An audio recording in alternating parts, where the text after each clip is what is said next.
इसको लगा रहे हैं सर। हमने लास्ट क्लास में रिवैल्यूएशन को देखा था सर। हमने आज छोटे छोटे ना 5 एरियाज देखने और इसके बाद हमने 3 एरियाज और देखने और इसके बाद फिर हमने पास पेपर्स करने। ठीक है जी, 5 और 3 एरियाज। आज हम कोशिश करेंगे इस 5 में से जितने हो सके देख लें। ठीक है, लास्ट क्लास का पीडीएफ शेयर कर देंगे, पूरा ही पीडीएफ शेयर कर देता हूँ। ठीक है सर, अपने पास हेडिंग डालेंगे जनाब डेफर्ड टैक्सेशन विद लीज। ठीक है जी,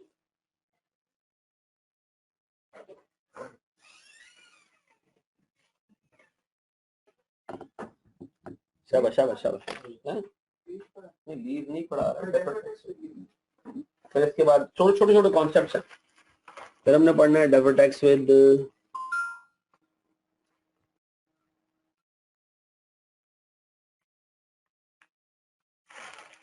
अच्छा। एक बच्चा कह रहा है कि सर जब डेफर्ड टैक्स में पहले फेयर वैल्यू गेन फिर फेयर वैल्यू लॉस आ रहा हो वो करवा दे। एक छोटा सा केस में बना के करा देता हूँ बिफोर स्टार्टिंग दिस। ठीक है, ताकि आप लोगों को इत्मीनान हो जाए। सर देखिए लास्ट क्लास में मैंने बताया था सर मेरे पास मिसाल के तौर पर पीपी है। ठीक है जी, 100 रुपए का। ठीक है जी, इसको मैं रिवैल्यू करता हूँ 150 पे लेके जाता हूँ। 50 रुपए का मेरे पास रिवैल्यूएशन गेन आता है। इसमें बुक करता हूँ डेफर्ड टैक्स लायबिलिटी से 40% के हिसाब से। कितनी? 20। यही है। मैं एंट्री पास करता हूँ पीपी डेबिट 50 रुपए से, रिवैल्यूएशन सरप्लस कितने से? 50 रुपए से। ठीक है जी, और इमीडिएटली मैं एक एंट्री पास करता हूं सर रिवैल्यूएशन सरप्लस डेबिट कितने से? 20 रुपए से। डेफर्ड टैक्स लायबिलिटी क्रेडिट कितने से? 20 रुपए से। अज्यूम करते हैं सर थोड़े टाइम में इस एसेट की वैल्यू दोबारा नीचे आ गई। अब इसकी वैल्यू नीचे आई तो ये आ गई कुछ 70 रुपए पे। ठीक है जी, यानी सर 150 से हम नीचे गिरे 70 तक गिर गए। तो मुझे एक बात बताएं सर, मेरे पास एसेट का कैरिंग अमाउंट हो गया 70। अच्छा, टैक्स बेस अपनी जगह पे अभी भी 100 रुपए। ऐसा पहले मुझे बताओ रिवैल्यूएशन लॉस कितना हुआ? कितना रिवैल्यूएशन लॉस हुआ सर? 150 से आप गिरे, कहां तक गिरे? 70 पे आ गए। कितने का लॉस हुआ? कितने का लॉस हुआ सर? 30 का। तो मुझे 30 का 80 का 80 का लॉस हुआ ना भाई। 100 सर मेरे पास पहले रिवैल्यूड अमाउंट थी 150। अब मेरे बच्चों मेरे पास कैरिंग अमाउंट हो गए 70। कितने का लॉस हुआ? 80 का। तो बताओ ये लॉस कैसे बुक करूं? पहले तो आप रिवैल्यूएशन सरप्लस उड़ा दो कितने से? 50 से। फिर मेरे पास रिवैल्यूएशन लॉस जो कि कहां जाएगा? पीएनएल में, वो रिकॉर्ड कर लो 30 का। फिर पीपी गिरा दो कितने से? 80 से। डन। अब मुझे एक बात बताओ सर, मेरे पास डेफर्ड टैक्स लायबिलिटी है। ठीक है, ये 20 रुपए पे रिकॉर्डेड है।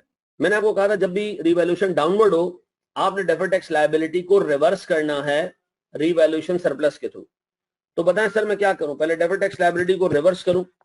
रिवर्स कर दिया मैंने। कितने सर? 20। और क्रेडिट क्या करूं मैं? रिवैल्यूएशन सरप्लस कितने से मेरे बच्चों?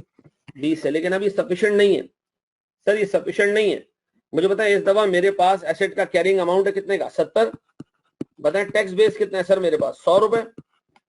मुझे बताएं सर मेरे पास एसेट तो 100 रुपए से नीचे आ गया ना। 30 रुपए का मैंने क्या बुक किया सर? 30 रुपए का मैंने क्या बुक किया? Revaluation loss. क्या ये रिवैल्यूएशन लॉस समझा उसमें आया पीएनएल में आया? क्या ये रिवैल्यूएशन लॉस पीएनएल में आया है? क्या ये 30 रुपए का जो रिवैल्यूएशन लॉस है ये पीएनएल में गिरा है? यस सर गिरा है। तो मुझे बताओ इसका डेफर्ड टैक्स इंपैक्ट भी कहां जाएगा? पीएनएल में जाएगा। तो मुझे बताओ सर ये ऐसा लॉस है जिसका एफबीआर अभी नहीं मानता। ठीक है जी, मानेगा कब सर? जब हम इसको डेप्रिशिएट करेंगे। अभी नहीं मान रहा, एक्सेलरेटेड बेसिस पे हमने बुक कर लिया है। तो मैं क्या करूंगा sir? Deferred tax asset debit कितने से सर? 30 का 40% वुड बी 12। कितने? और सर मैं क्रेडिट क्या करूं सर? चूंकि रिवैल्यूएशन लॉस पीएनएल में गिरा है तो सर आप डेफर्ड टैक्स इनकम बुक करेंगे पीएनएल में कितने रुपए से? 12 रुपए से। तो इसका मतलब है पीपी के केस में जब एसेट ऊपर जाएगा तो हम सर रिवैल्यूएशन इनकम बुक करेंगे, रिवैल्यूएशन सरप्लस बुक करेंगे। उससे रिलेटेड डेफर्ड टैक्स भी रिवैल्यूएशन सरप्लस में जाएगा। जब हम सर नीचे आएंगे, हम अपनी हिस्टोरिक कॉस्ट से नीचे आ जाएंगे और सर हमारे पास रिवैल्यूएशन लॉस पीएनएल में जाएगा तो दिमाग में रखिएगा कि डेबिट टैक्स एसेट क्रिएट होगा और उसका इंपैक्ट भी सिर्फ और सिर्फ पीएनएल में ही जाएगा। क्लियर है? कर लोगे?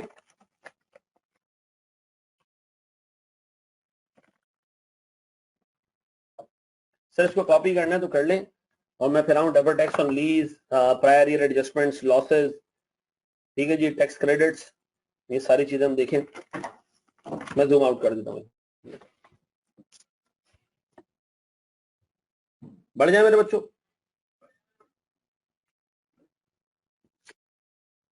सर अपने पास अब हेडिंग डालें जनाब,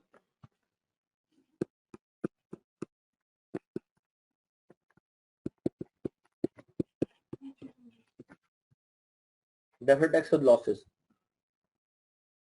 ठीक है, मैं बताता हूँ तो, बाकी तो आगे एग्जाम करता जा। सर मुझे एक बात बताएं, मैं सबसे पहले अकाउंटिंग देखूंगा लेसी के व्यू पॉइंट से, फिर मैं लेसर के व्यू पॉइंट से देखूंगा। अच्छा मुझे एक चीज ये बताएं सर, अगर मैं बड़ी बेसिक सी बात आपके सामने रखूं, मेरे पास एक लीज है जिसमें मुझे ये कहा जाता है कि जी रेंटल्स हैं कोई 1,00,000 रुपए पर ईयर के, ठीक है जी सर, रेट है हमारे पास कोई 5% का, ठीक है जी, और हमारे पास कोई लीज टर्म है से 4 सालों की। तो मुझे एक चीज ये बताओ सर, लेसी क्या करता है? लेसी सर सारी लीज पेमेंट्स की प्रेजेंट वैल्यू निकालता है 5% से, और सर इस पे क्या बुक कर देता है? आरओयू और लीज लायबिलिटी। तो 1,00,000 एक एन्युटी है जो 4 साल तक मिलेगी,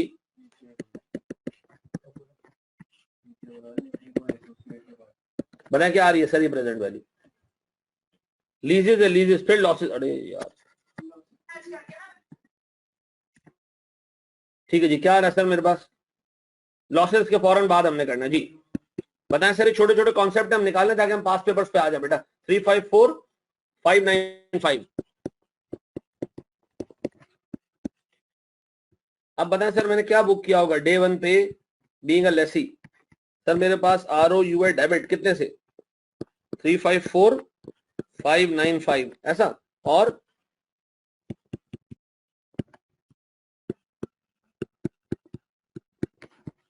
लीज लायबिलिटी क्रेडिट ऐसा, नहीं कुछ भी मिस नहीं हुआ, मीन मैं सिर्फ लीज लीज के एक एंट्री पास की है जी। अब बताएं सर मेरे पास लीज लाइब्रेरी बुक हो गई, बताओ आइंदा आने वाले सालों में ये एसेट जो है वो डेप्रिशिएट होगा और ये लाइबिलिटी पे ऑफ होगी, ऐसा, ऐसा ही, ऐसे ही, हाँ ऐसे ही है। अब बताएं सर मैं अगर आपसे ये पूछूं अगले 4 सालों में, अगले 4 सालों में ईयर 1, ईयर 2, ईयर 3 और ईयर 4, पता है आवाज बंद होगा जी,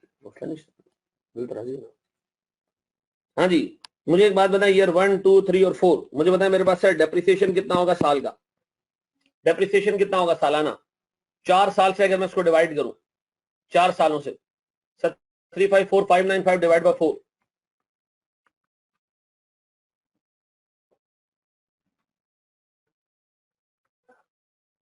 सर ये मेरे पास 88,649,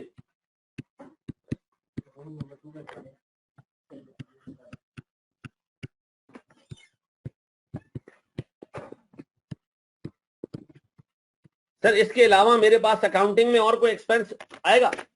अकाउंटिंग में कोई और एक्सपेंस आएगा? हाँ आएगा सर, कौन सा? सर मेरे पास अकाउंटिंग में आएगा इंटरेस्ट, क्या आएगा? इंटरेस्ट का एक्सपेंस आएगा अकाउंटिंग के अंदर। तो अगर मैं आपसे पूछूं सर मेरे पास इंटरेस्ट एक्सपेंस आएगा अकाउंटिंग में, तो सर मैं काम करूं शेड्यूल बना लूं इंटरेस्ट का, ताकि मुझे एनुअल इंटरेस्ट एक्सपेंस पता चल जाए कि कितना है।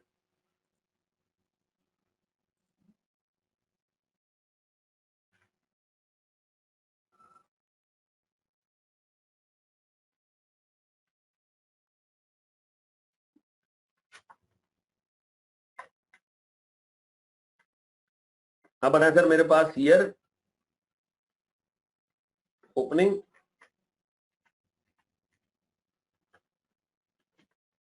इंटरेस्ट, प्रिंसिपल और क्लोजिंग, यही है सर। ईयर 1, 2, 3, 4 ऐसा, पता है ओपनिंग कितना है सर मेरे पास? ओपनिंग है 354,595, 354,595। इंटरेस्ट सर मेरे पास कितने का है, कितने परसेंट का सर? 5% का सर, 0.05। प्रिंसिपल सर मेरे पास रेंटल 1,00,000 का है, ठीक है जी, उसमें ये इंटरेस्ट निकल गया। अब बताएं मेरे पास सर जो प्रिंसिपल है ओपनिंग कितना था? 82270 कट गया इसमें से। सर अगर मैं इसी शेड्यूल को कैरी करता जाऊं आगे के सालों में,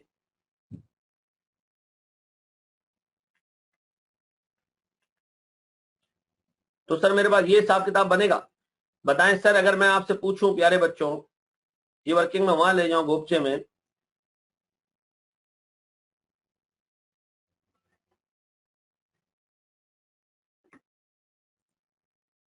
और आपसे ये पूछूंगे सर मेरे पास एनुअल इंटरेस्ट कितना है हर साल का, तो आप मुझे बता सकते हो एनुअल इंटरेस्ट कितना है? सर पहले साल का इंटरेस्ट 17,730। सेकेंड ईयर का इंटरेस्ट सर मेरे पास 13,616। सर मेरे पास थर्ड ईयर का इंटरेस्ट 9297। सर फोर्थ ईयर का इंटरेस्ट 4762। मुझे बताओ मेरे बच्चों, मेरे पास कितने रुपए का टोटल अकाउंटिंग के हिसाब से एक्सपेंस बनता है? 82270 कैसे आया? 1,00,000 रुपए का तमाम चर्चियों के लिए तलाया रेंटल था, उसमें से जब ये इंटरेस्ट कटा तो ये प्रिंसिपल बचा। 1,00,000 का रेंटल कहां से आया? वो मैंने सवाल में दिया हुआ था।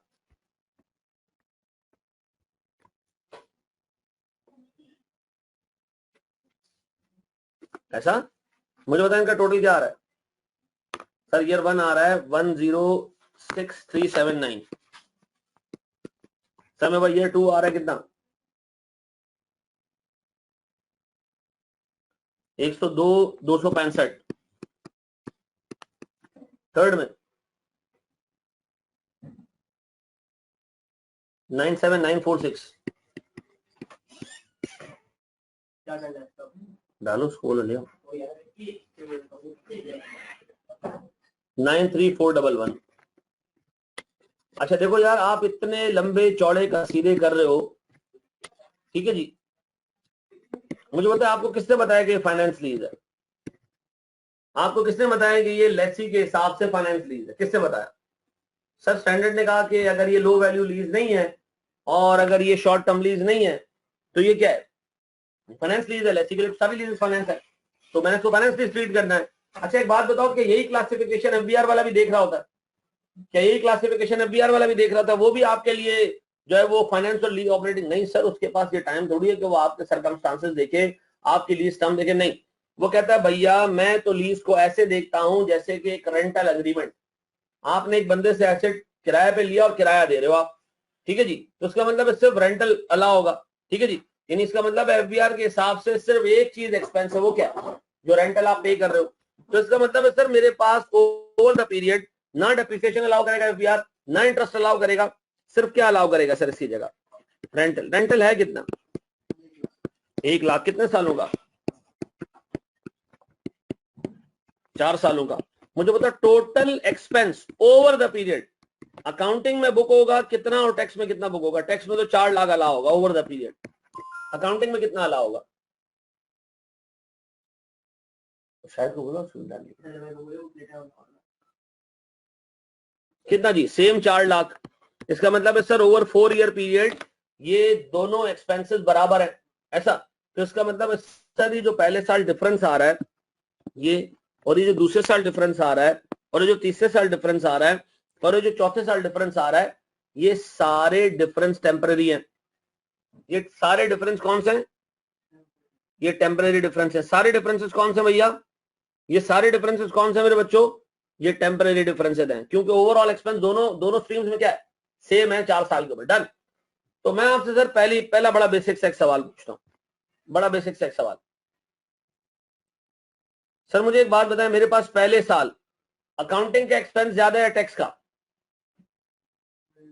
अकाउंटिंग में 1,06,000 का एक्सपेंस है, टैक्स का एक्सपेंस सिर्फ 1,00,000 है, तो इसका मतलब है अकाउंटिंग का एक्सपेंस ज्यादा है।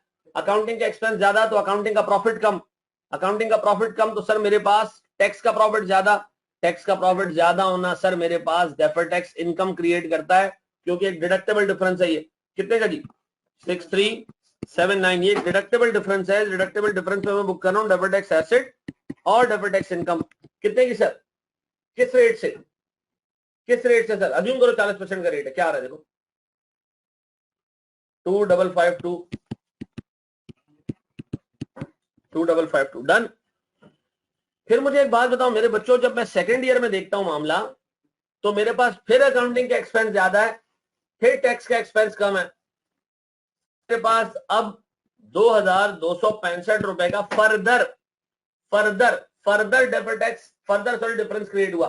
क्या ये जो 2000 का डिफरेंस है ये एज एट है या ये फॉर द पीरियड है? ये एज एट है या फॉर द पीरियड है? सर ये एज एट है फॉर द पीरियड है? सर डेफिनेटली ये फॉर द पीरियड है, एज एट बिल्कुल भी नहीं है। ये एज एट बिल्कुल भी नहीं है।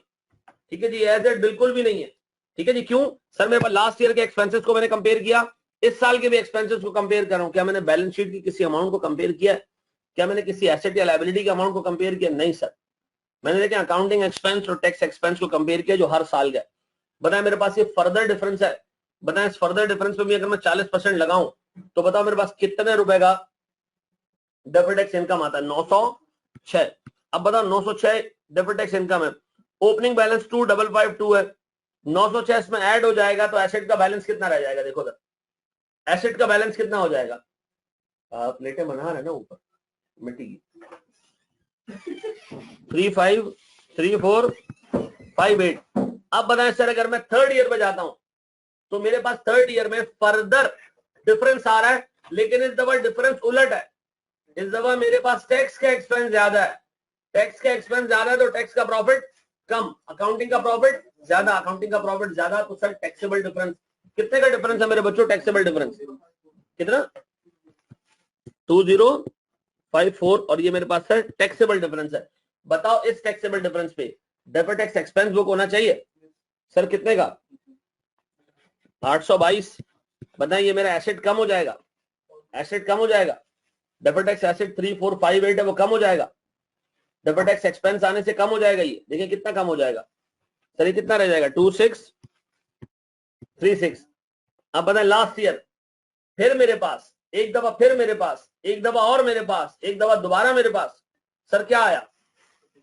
एक डिडक्टेबल डिफरेंस, नो सॉरी एक टैक्सेबल डिफरेंस, टैक्स का एक्सपेंस ज्यादा 6589। सर मेरे पास इस टैक्सेबल डिफरेंस पे फर्दर डेबिट टैक्स एक्सपेंस आना चाहिए कितने का? डेबिट टैक्स एक्सपेंस आना चाहिए कितने का?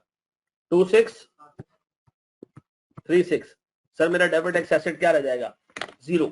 ऐसा है सर, एक बड़ा बेसिक सा केस है, अपने पास नोट कर लो ताकि हम थोड़े और कॉम्प्लेक्स केसेस में जाकर। ठीक है,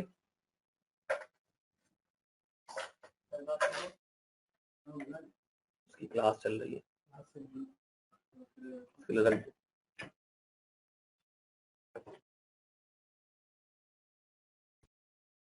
बड़े सर कॉपी कर लिया? ये पीएनएल अप्रोच ऐसा नालम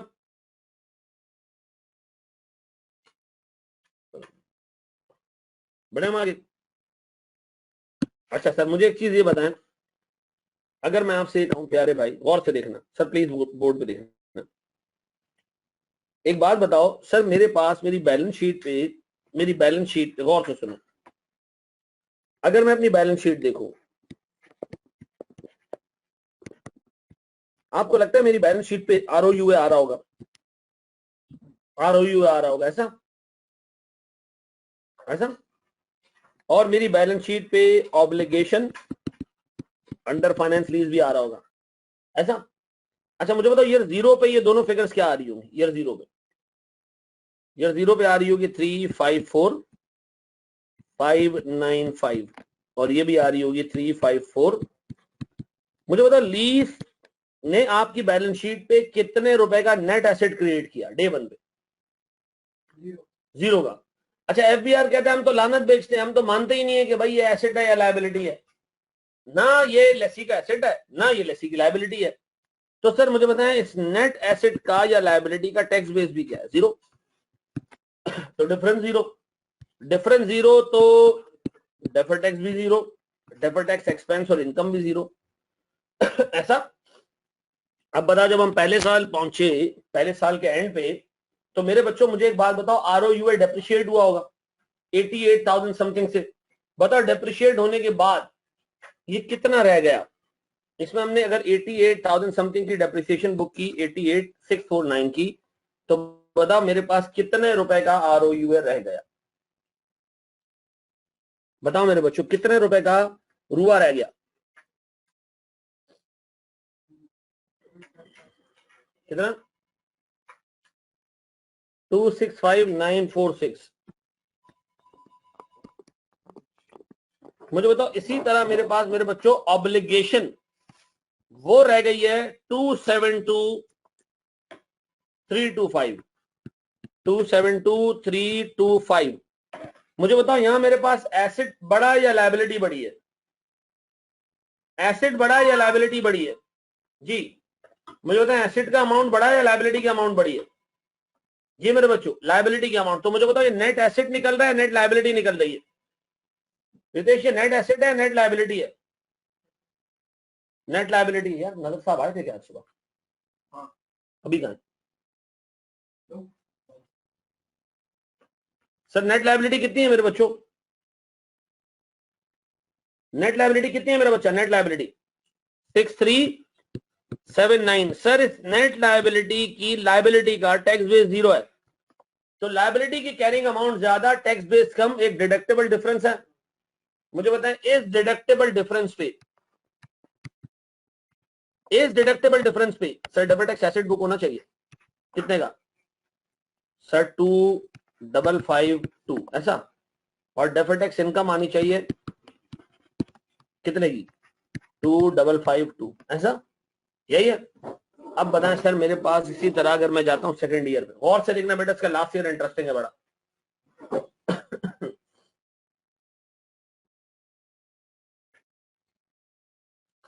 सर सेकंड ईयर में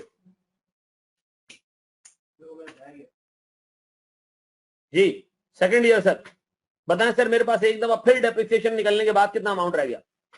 एक दफा फिर डेप्रिसिएशन निकलने के बाद लायबिलिटी ज्यादा है तो डेफर्ड टैक्स एसेट, लायबिलिटी ज्यादा है तो सर लायबिलिटी जब पे करोगे तो डिडक्शन मिलेगी, डिडक्शन मिलेगी तो डिडक्टेबल डिफरेंस है। ठीक है जी।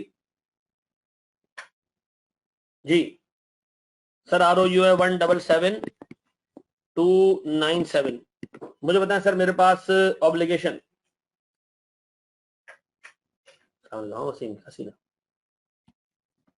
हेलो सर ये मेरे पास 185941। बताएं सर मेरे पास कितने रुपए का डिडक्टेबल डिफरेंस एज एट रह गया? एज एट डिडक्टेबल डिफरेंस कितने का रह गया एज एट?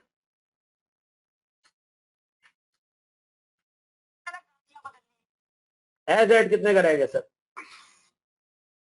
8644। अब बताओ ये 8644 नेट लायबिलिटी है या नेट एसेट है?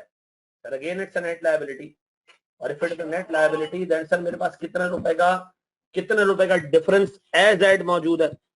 8644 का एज एट बताएं एज एट डिफरेंस पे मेरे पास डेफर्ड टैक्स एसेट कितने का होना चाहिए? सर 3458 का।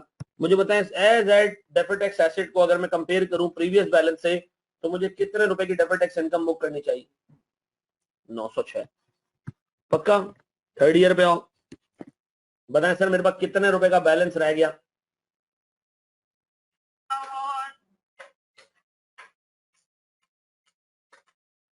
कितने रुपए का बैलेंस रह गया सर मेरे पास?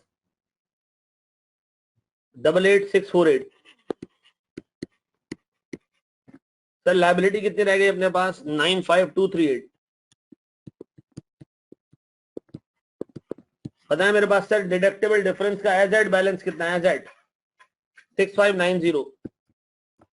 इस एज एट बैलेंस पे जो लायबिलिटी है सर मेरे पास कितने रुपए का डेफर्ड टैक्स एसेट होना चाहिए? Sir 2636 as eight. सर अगर मैं इसको कंपेयर करूं प्रीवियस बैलेंस से मेरे बच्चों, एज एट मेरे पास सर डेफर्ड टैक्स रिवर्स होना चाहिए, एसेट रिवर्स होना चाहिए, डेफर्ड टैक्स एक्सपेंस आना चाहिए कितने का? 822 रुपए का। आप गौर से देखना चौथा साल, बताओ एसेट कितना रह गया? एसेट कितना रह गया? 0। लायबिलिटी कितनी रह गई? 0। डिफरेंस कितना रह गया? 0। सर टैक्स बेस कितना है? 0। मुझे बताएं सर मेरे पास डिफरेंस कितने का आ गया? 0। मुझे बताएं सर मेरे पास डेफर्ड टैक्स एसेट कितने का हो जाना चाहिए? 0। सर मेरे पास सारे का सारा deferred tax asset effectively reverse हो जाना चाहिए डेफर्ड टैक्स एक्सपेंस के तौर पर। ऐसा है? ऐसा है सर? ये मैंने बैलेंस शीट अप्रोच से करा दिया, ये मैंने बैलेंस शीट अप्रोच से करा दिया। इससे पहले मैंने सर पीएनएल अप्रोच से कराया था। दोनों अप्रोचेस कॉपी कर लो। बैलेंस शीट अप्रोच में हम बैलेंस शीट के आइटम्स लेके चल रहे होते हैं, पीएनएल अप्रोच में हमें इनकम और एक्सपेंसेस लेके चल रहे हैं। 822 के एक्सपेंस कैसे आया? मेरे पास मेरा डेफर्ड टैक्स एसेट नसीम 3458 था, वो कम होके 2636 पे चला गया। ठीक है जी। तो मुझे बताओ मेरे पास कितने रुपए से डेबिट टैक्स एसेट रिवर्स हुआ? 822 से। ठीक है,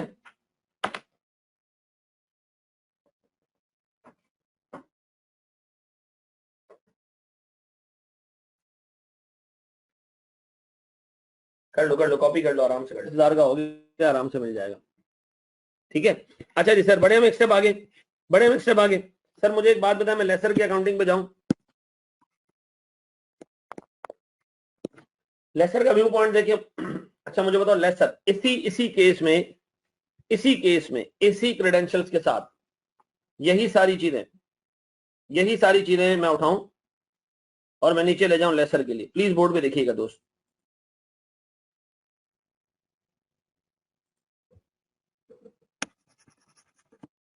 यही सारी चीजें मैं ले जाऊं लेसर के लिए।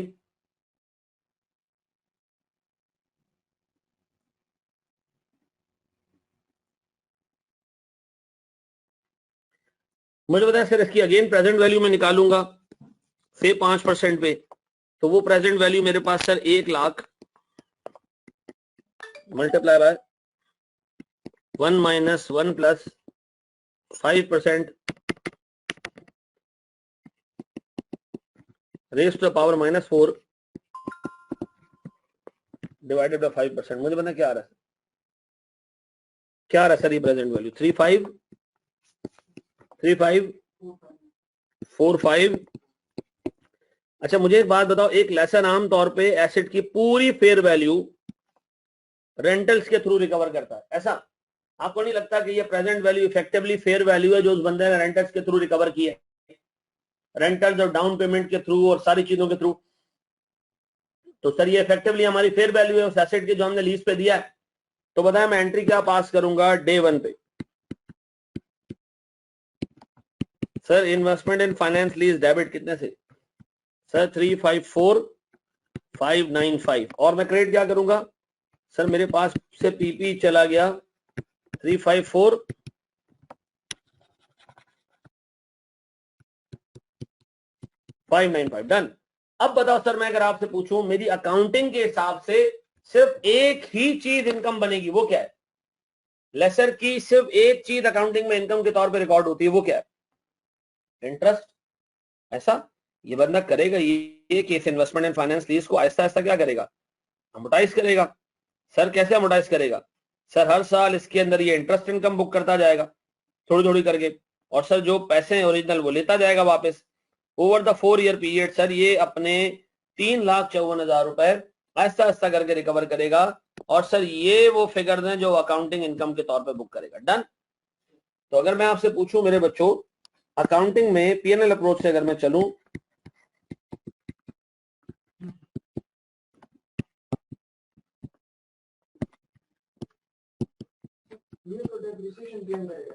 अभी बताता हूं। बताएं सर, मेरे पास अकाउंटिंग में इंटरेस्ट इनकम आ रहा होगा सिर्फ ईयर 1 में, ईयर 2 में, ईयर 3 में, ईयर 4 में। कितना? पहले साल इंटरेस्ट इनकम 17,730, दूसरे साल 13,616, तीसरे साल 9297, चौथे साल 4762।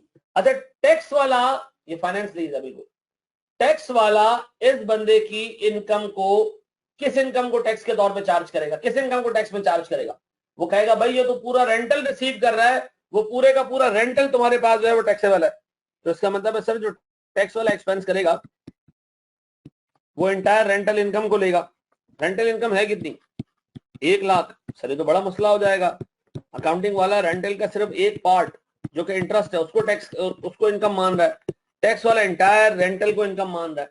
लेकिन at the same time FBR इसको डेप्रिसिएशन की डिडक्शन भी अलाउ करेगा, क्योंकि ये एसेट लीगली किसके नाम पे? लेसर के नाम पे। तो FBR sir over the period इसकी डिडक्शन लेसर के तौर पे, यानी होल्डर ऑफ द एसेट, यानी ओनर ऑफ द एसेट के तौर पे इसको अलाउ करेगा। तो मुझे बताएं सर ये डेप्रिसिएशन का क्लेम भी करेगा? कितने का? हर साल कितने का डेप्रिसिएशन? 88 कितना जी? 88 कितना जनाब? 354, इसको डिवाइड करो 4 से।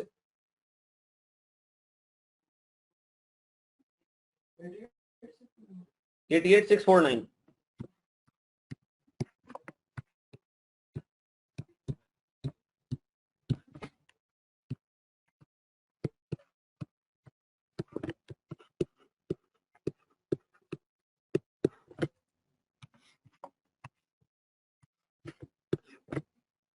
अब बताएं सर, अगर मैं आपसे कहूं कि मेरे पास नेट टैक्स के हिसाब से इनकम कितनी है,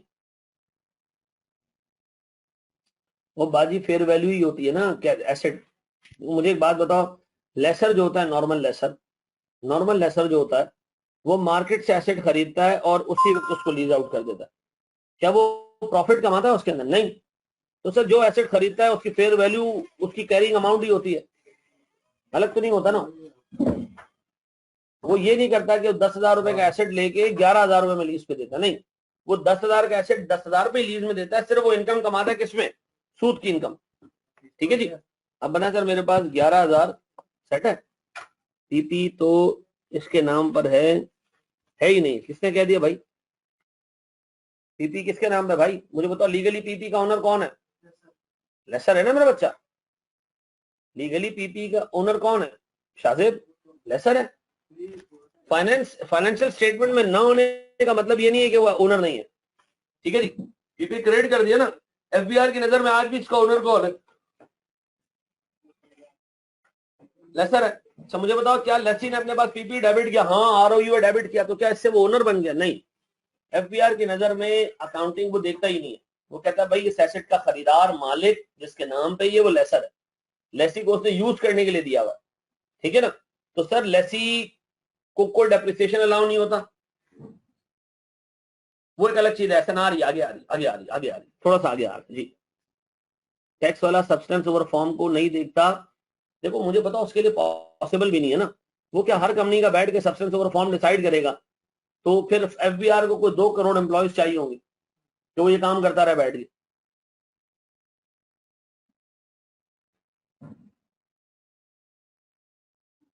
कोई मसला नहीं होता बेटा, हम कोई अकाउंटिंग में डेप्रिसिएशन चार्ज नहीं कर रहे हैं, टैक्स में चार्ज करना है। ठीक है ना। सेट है। अब बताओ कितना? 11,351। अब बताओ इधर नेट इनकम कितनी अकाउंटिंग के हिसाब से, सॉरी टैक्स के हिसाब से, सब में।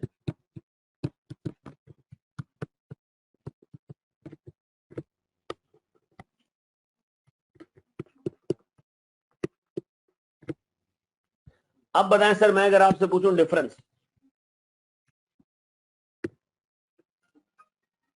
तो तुम लोग भी जा सकते थे, कोई टेंशन वाली बात नहीं थी।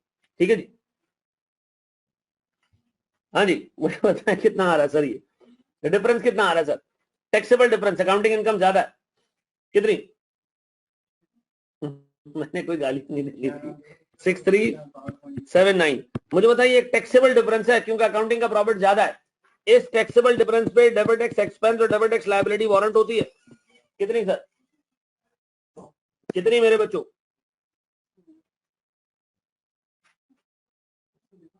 2552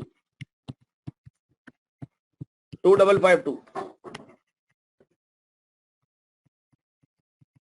मुझे बताया सर मेरे पास सेकंड ईयर में कितने रुपए का फर्दर डिफरेंस आ रहा है? फर्दर डिफरेंस सर 2265 पक्का डिफरेंस है 2265।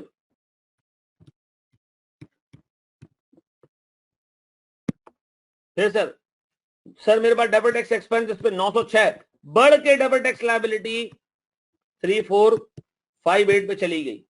थर्ड ईयर में सर मेरा अकाउंटिंग का इनकम कम, टैक्स का इनकम ज्यादा, डिडक्टेबल डिफरेंस क्रिएट होना शुरू हो गया सर। और डिडक्टेबल डिफरेंस है कितने का? सर 2054 इस डिडक्टेबल डिफरेंस पे पक्का ये 2054 है। हाँ, इस डिडक्टेबल डिफरेंस पे डेफर्ड टैक्स इनकम बुक होनी चाहिए 822 की, और लायबिलिटी रिवर्स होगी कितनी हो जानी चाहिए?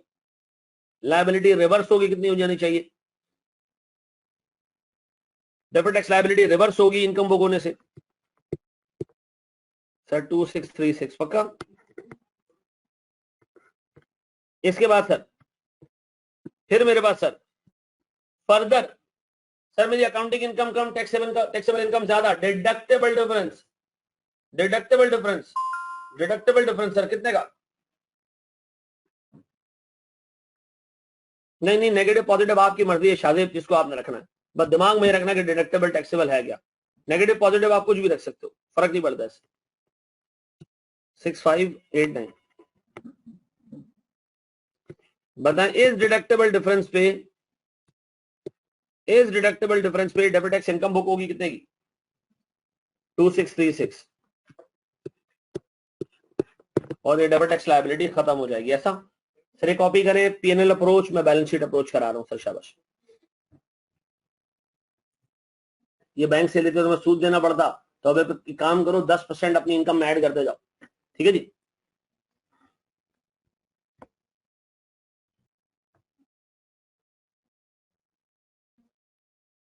सर बड़े सर मुझे एक बात बताएं, अगर मैं बैलेंस शीट अप्रोच से जाऊं,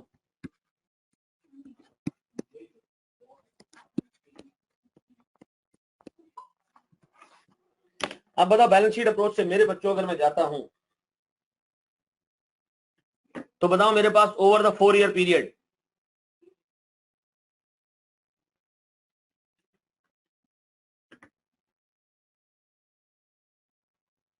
सर मेरे पास पहले साल, दूसरे साल, तीसरे साल, चौथे साल कहां गया भाई?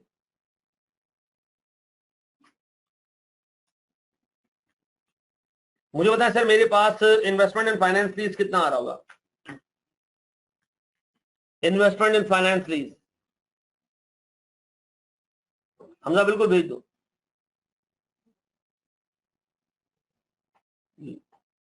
किसकी बात करो? बीएफडी की बात करो हमसे या अकाउंटिंग की बात करो? अकाउंटिंग में सारे पास पेपर तुम्हें करा के जाऊंगा, टेंशन नहीं लो, इसको तो हमारे पास टाइम है ना।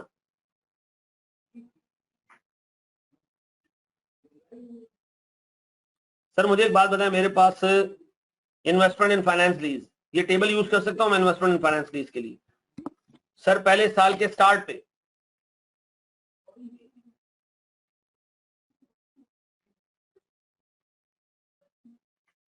सर 354595,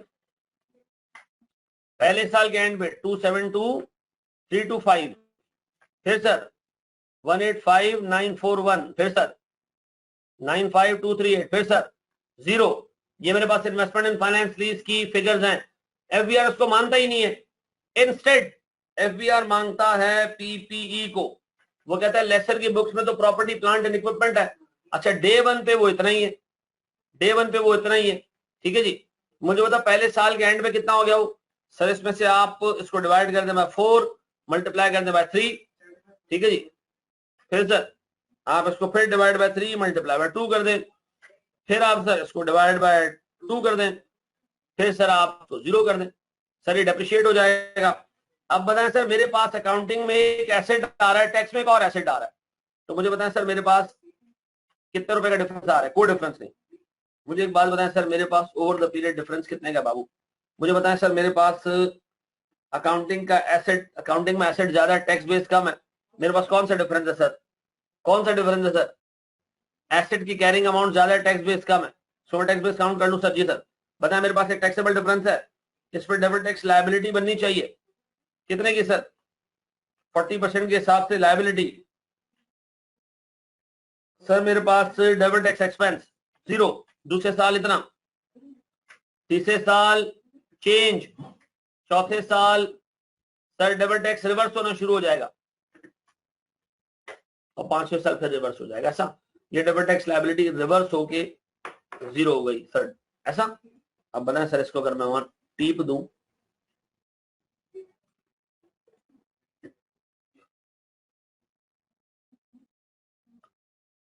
टैक्स डेप्रिसिएशन, ये टैक्स डेप्रिसिएशन ही है ना, अकाउंटिंग में तो कोई डेप्रिसिएशन है ही नहीं ना इसमें, अकाउंटिंग में तो कोई डेप्रिसिएशन नहीं है ना इसके अंदर, राइट है?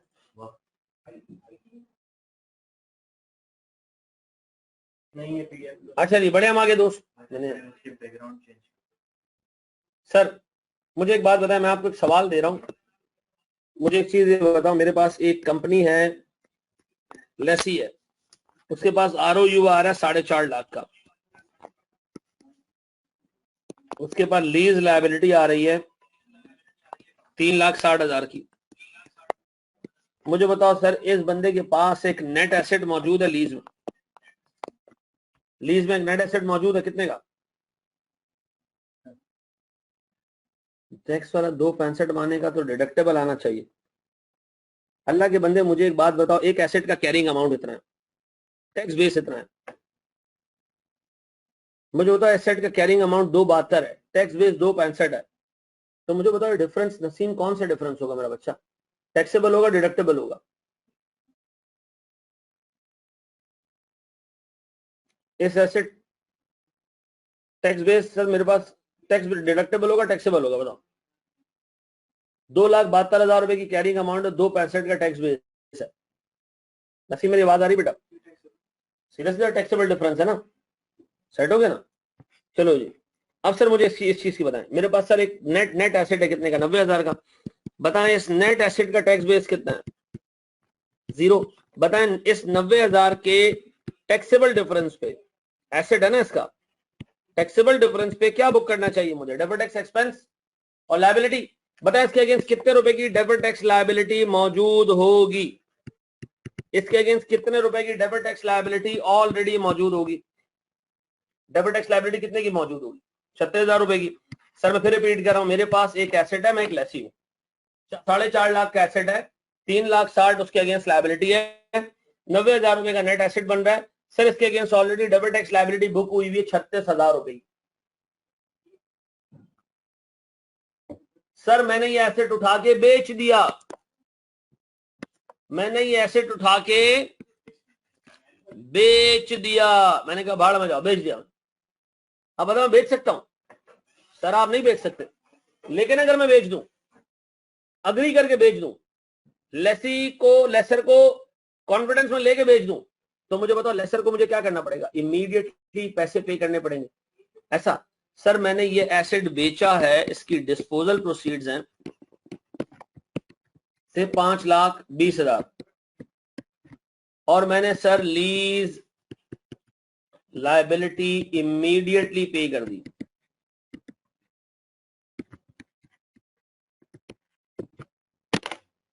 ऐसा? नहीं पीपी बनाए नहीं, मैंने लेसर को ये कहा भाई एक बंदा आया हुआ है एसेट खरीद रहा है, मुझे भी नहीं चाहिए, बेच दूं? उसने कहा बेच दे। मैंने उठा के बेच दिया, पैसे मिले, उसने कहा मेरी लीज लायबिलिटी दे दे। मुझे बताएं सर इसकी डेफर्ड टैक्स इंप्लीकेशन क्या होंगी?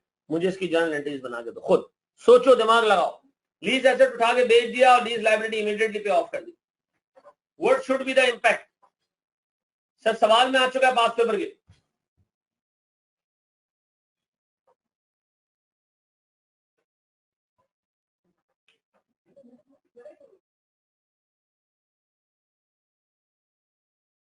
सर मैं बनाऊं इसकी जर्नल एंट्रीज? देखो मैं एक काम करूंगा, क्या ये एसेट एफबीआर की नजर में लेसी का एसेट है? नहीं, लेसी का एसेट तो है ही नहीं, लेसी का एसेट तो है ही नहीं।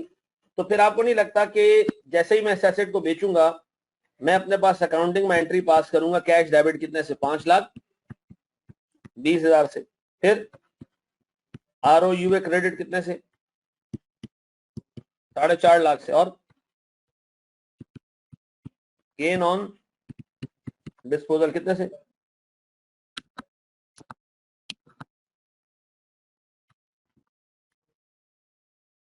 70,000 से। भाई अकाउंटिंग में तो मेरा एसेट है ना बेटा, अकाउंटिंग का तो गेन है ना,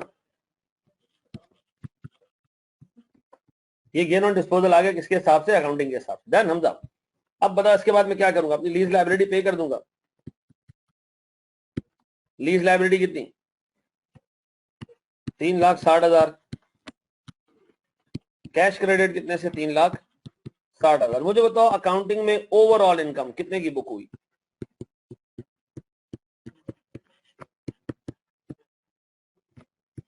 सिर्फ 70,000 रुपए की अकाउंटिंग इनकम बुक हुई। डन। अब बताओ टैक्स वाले की नजर में क्या हिसाब किताब है? टैक्स वाला कह रहा है भैया आपने जो कैश रिसीव किया है ये पूरी आपकी इनकम है, हमने कहा बबुआ तुम ये कह रहे हो कि 5,20,000 पूरी हमारी इनकम। बीआर ने कहा पूरी तुम्हारी इनकम लांती, पूरी तुम्हारी इनकम। मैंने कहा फिर मैंने जो पैसा पे किया है पेड टू लेसर, उसने कहा ये तुम्हारी कॉस्ट, ये तुम्हारी कॉस्ट। मैंने कहा ओके, इस इनकम को कमाने की कॉस्ट। अब बताओ सर मेरे पास नेट इनकम कितनी है, नेट टैक्स इनकम कितनी,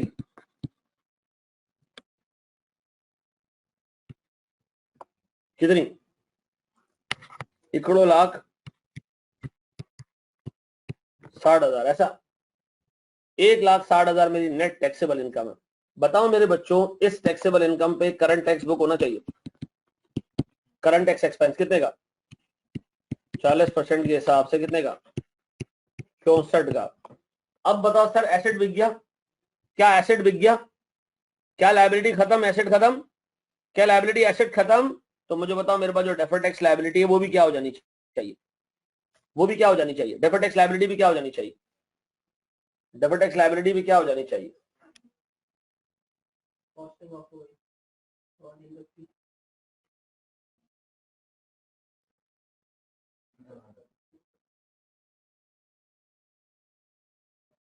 ये भी कौन सी,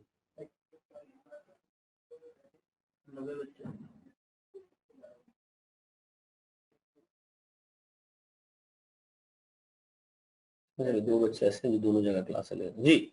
अब बताओ डेबिट टैक्स लायबिलिटी को मैं रिवर्स कर दूं, अगर रिवर्स करूं तो मैं क्या करूंगा sir, debit tax income book करूंगा। अब बताएं अगर मैं आपसे पूछूं बेटा मेरे पास अकाउंटिंग इनकम पे कितना टैक्स बनता है, अकाउंटिंग इनकम पे कितना टैक्स बनता है, 40% के हिसाब से अकाउंटिंग इनकम पे कितना टैक्स बनता है, कितना जी, 28,000। अब और रिकंसिलिएशन बनाओ, टैक्स ऑन अकाउंटिंग प्रॉफिट कितने का, 28,000। बताओ मेरे पास करंट टैक्स एक्सपेंस कितने का, 64,000 का। अब बताओ सर मैं डेबिट टैक्स को रिवर्स करूं, इनकम कितनी आएगी डेबिट टैक्स इनकम, बताओ क्या बचता है मेरे पास नेट। बिल्कुल। अब बनाएं सर मैं अगर आपसे कहूं कि जो डेबिट टैक्स लायबिलिटी मौजूद हो एसेट के अगेंस्ट या एसेट मौजूद हो लीज के अगेंस्ट, जब आप एसेट बेचो तो उस डेबिट टैक्स एसेट और लायबिलिटी को क्या कर दो, रिवर्स कर दो, खत्म कर दो, ऑटोमेटिकली सारी चीजें क्या हो जाएंगी, एडजस्ट हो जाएंगी। याद रखना पूरी प्रोसीड जो आप रिसीव करोगे एसेट बेच के FBR will treated as an income, ठीक है जी, ये पूरी इनकम ट्रीट होगी। और सर जो आपने लायबिलिटी पे किया ये पूरा एक्सपेंस ट्रीट होगा, ऐसा सर हिंद के कॉपी करे छड़।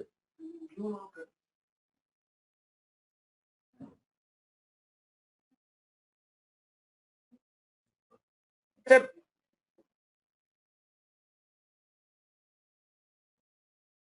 बड़े सर मुझे एक सवाल का जवाब आपने देना सर।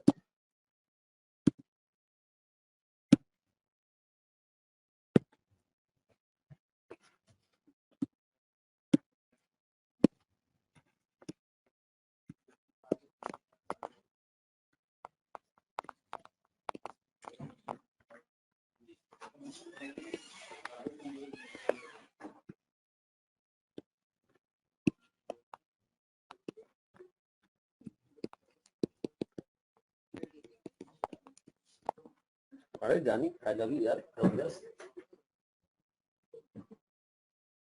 जी सर मेरे पास सर डेबिट टैक्स एसेट मौजूद है एक लीज एसेट और लायबिलिटी के अगेंस्ट सर कोई 60,000 रुपए का, ठीक है जी। सर मेरे पास आरओयू है मौजूद है 15 लाख रुपए का। सर मेरे पास टैक्स रेट है 30%, ठीक है जी, टैक्स रेट है मेरे पास 30%। डिस्पोजल ऑफ लीज्ड एसेट,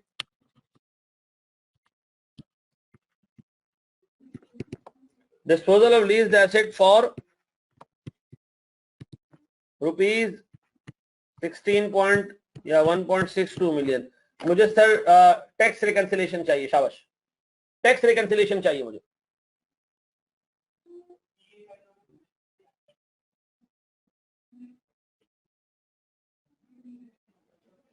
जी हाँ अब याद आया तुम्हें, मुझे बताया मेरे पास सर एसेट का कैरिंग अमाउंट कितना? 15 लाख। अच्छा, लायबिलिटी का कैरिंग अमाउंट कितना है ये हमें नहीं बताया एग्जामिनर ने, लेकिन हमें ये बताया कि सर हमारे पास 60,000 रुपए का डेबिट टैक्स एसेट मौजूद है इसके अगेंस्ट। ठीक है जी। तो अगर मैं आपसे कहूं 60,000 रुपए का डेबिट टैक्स एसेट मौजूद है, जिसको मैं ग्रॉस अप करूं डिवाइडेड बाय 0.4, इसका मतलब है 1.5 लाख का डिफरेंस है सर, और वो चूंकि एसेट है तो लायबिलिटी ज्यादा होगी, तो मेरे पास सर इसका मतलब है लायबिलिटी मौजूद है 16,50,000 रुपए की। ऐसे ही 30 से 30% का rate. Okay okay okay okay.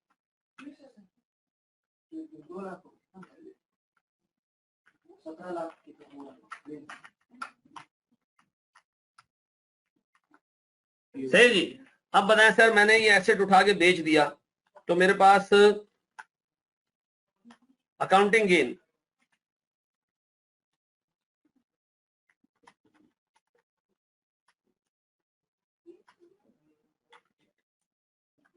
Cell proceed sir कितने की? 16,20,000। कैरिंग अमाउंट कितने का sir?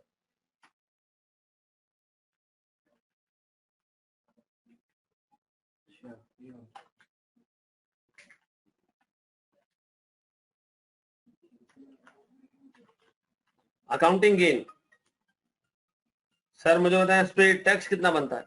Tax on accounting profit.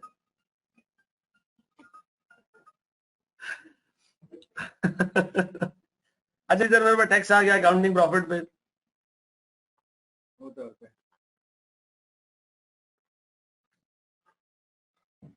गलत है क्या? अच्छा चलो, मुझे सर मेरी सेल प्रोसीड्स कितनी है सर जो मैंने रिसीव की है? 16-20। सर मुझे एक बात बताएं, मैंने लायबिलिटी की पेमेंट कितनी की है? 17 लाख। इसका मतलब है सर मुझे टैक्स के हिसाब से तो लॉस हुआ है कितने का? 80,000 का। तो सर इस पे मुझे रिलीफ मिलेगा, ऐसा पक्का रिलीफ मिलेगा पक्का? करंट टैक्स इनकम कितने की? 24,000 रुपए की, ऐसा यही है। अब मैं सर मैं डेफर्ड टैक्स को रिवर्स भी करूंगा, डेफर्ड टैक्स एसेट मेरा रिवर्स होगा कितने से?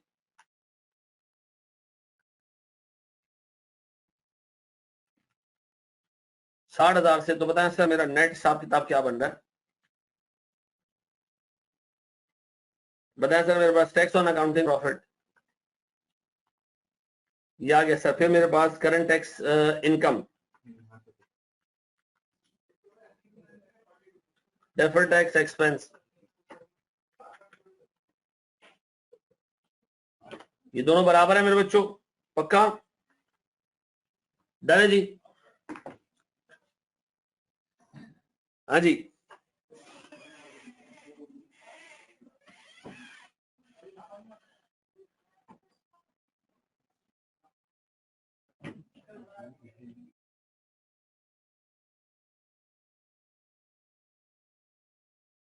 साढ़े 3 बजे ना दूसरी क्लास भी शुरू हो रही है, तो ऑफ कर देते हैं, ठीक है ना? ऑफ कर देते हैं, ठीक है? थैंक यू बेटा।